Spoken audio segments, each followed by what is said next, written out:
Hello and welcome, and I'm Colin Daniel from riffninja.com, and I bet you're here for lesson number 3, which is what this is.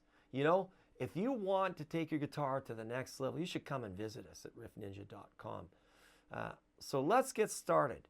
So the last 2 lessons have all been drawn from I Fought the Law, the Bobby Fuller 4 version from 1966. This is the instrumental break, and in some of the mixes of that song with the Bobby Fuller 4, I found that the instrumental guitars were mixed differently, so sometimes they stood out. In some of the versions, they stood out more than others. Either way, I'm going to go over this, what I call a triad solo, right? Triad is a 3-note chord, and it's an instrumental, and they use these chords to kind of create an instrumental solo, right? And it does follow the basic chord progression, but not completely, but it's all related to the key. And it's basically G, C, and D. That's the whole thing, G, C, and D. And you'll remember that in the first 2 lessons, I was playing these triad movements, because I like that, and it sounds very cool, at the end of on the last 2 bars of both the chorus and the verse, and it went 1, 2, 3, 4.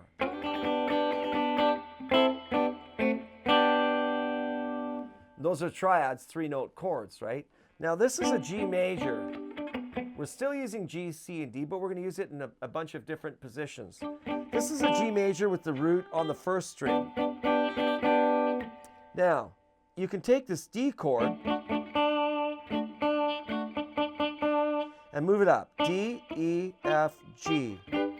So this is a G with the root on the 1st string. This is another type of G, still a G major, with the root on the 2nd string. So we're going to use those 2 chords, the G and the D. Or should I say the G and the other G that's a D shape, right? And now for the C chord, we have 3 different patterns that we use.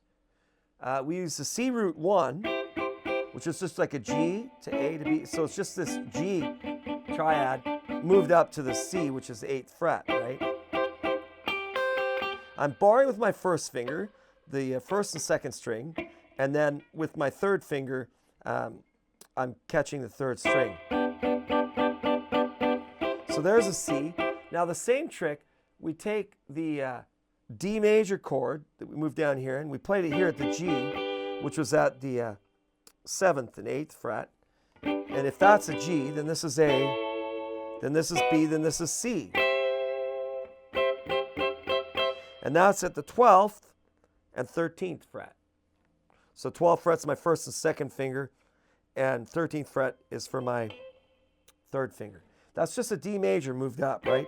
We don't play the open string though. No open string, just the 3 notes. So you're going to play, let's go over these chords again one more time. We're going to play a G major like this and a G major like this. We're going to play the C major like this, the C major like this. We got one more C major, and that's down here. And that's a root 3. That comes from this kink bar C major. So now we're going to use a C major here, here, and here. We're going to use the C major root 1, the C major root 2, and the C major root 3. All different inversions, but they're all C. And last but not least, we take this C chord, move it up to a D, and the D makes its appearance. Now what happens, this is the order. I'm going to do it really slow because it's super fast, and there's no way you're going to get it right away. But if you practice it for a while, I think you'll find this a real challenge, and it sure sounds awesome. So here we go. We're going to start with the C. Then we're going to go to the 2nd C, which is root 1, and then to the D. Now if you were smart, you just take a pen and a piece of paper and just write out the order first, because it takes a while to get the speed up. I know I struggle with it too, because it's actually quite tricky, and but it'll really develop your playing, right? It'll make you see the guitar from a different point of view. So let's go over that again. Here we go for the first 3 changes. We go a C here, that's a root 3. Then we go to the C root 1. Then we go to C the root 2. So it goes from the C, 1, 2, 3, 4. And back to the C at the root 1. Let's do that again. 1, 2, 3, 4.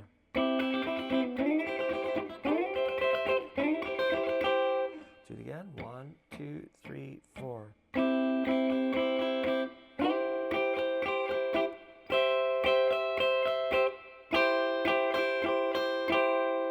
Okay. 1, 2, 3, 4. Once we get to that C, we return to that C at the root 1 position, 8th fret. Then we got to go to the G, root 2, and it goes.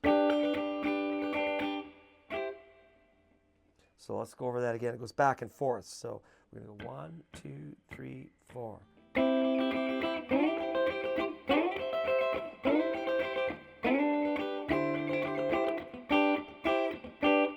And then to the D.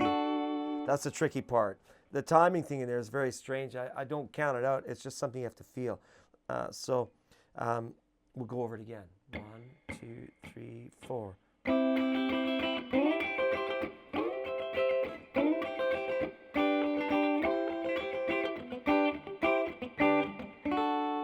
And there's our D chord at the very end. So that's the tricky part. You might want to practice that move here. 1, 2, 3, 4.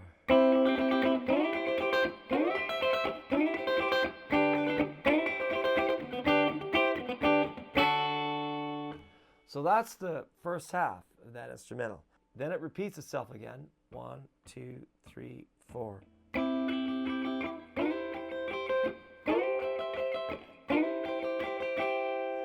But it changes here. Instead of going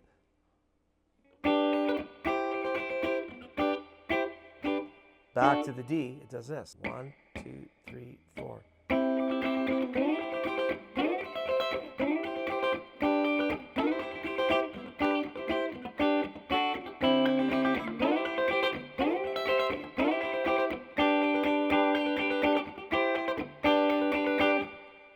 Now, to end it,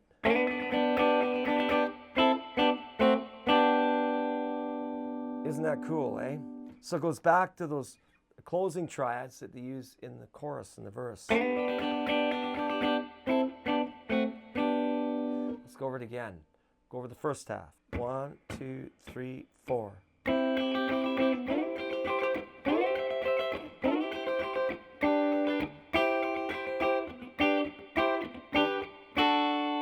There's your first half. Second half. 1, 2, 3, 4.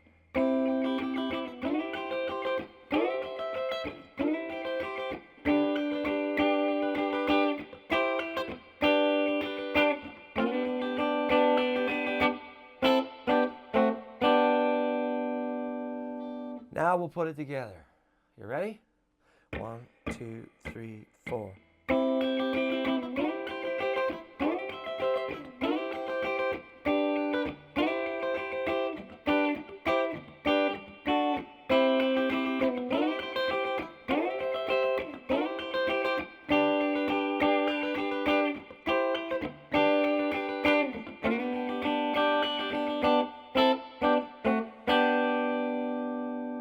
Isn't that the coolest? Man, that is so cool. I hope you enjoyed that.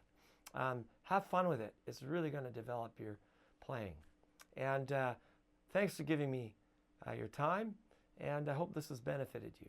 We'll see you again soon. Take care.